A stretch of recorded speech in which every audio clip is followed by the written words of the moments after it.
আজকে আমরা চলন ও গমনের পার্থক্য নিয়ে আলোচনা করব। চলনের ক্ষেত্রে জীব এক স্থানে আবদ্ধ থেকে অথবা স্থানান্তরের সময় চলন প্রদর্শন করতে পারে। আর গমনের ক্ষেত্রে জীবের অবশ্যই স্থানান্তর সম্পন্ন হয়। চলন প্রধানত উদ্ভিদ দেহে সম্পন্ন হয়, কিন্তু কিছু কিছু উদ্ভিদ আছে সেগুলো ব্যতিক্রম, সেগুলোর কিন্তু গমন হয়ে থাকে, যেমন ক্ল্যামাইডোমোনাস ভলভক্স। আর চলন ও গমন দুটোই জৈবনিক প্রক্রিয়ায় প্রাণীদের ক্ষেত্রে লক্ষ্য করা যায়।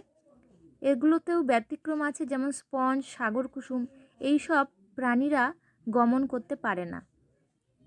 চলন হলেই যে গমন হবে এমন কোনো নিশ্চয়তা নেই। গমনের সময় অবশ্যই চলন সম্পন্ন হয়। অঙ্গের ভূমিকা যদি আমরা দেখি, চলনের জন্য নির্দিষ্ট কোনো অঙ্গের প্রয়োজন হয় না, আর গমনের জন্য নির্দিষ্ট অঙ্গের প্রয়োজন হয়, যেমন সিলিয়া, সিউডোপোডিয়া প্রভৃতি। তাহলে এগুলোই হলো চলন ও গমনের পার্থক্য।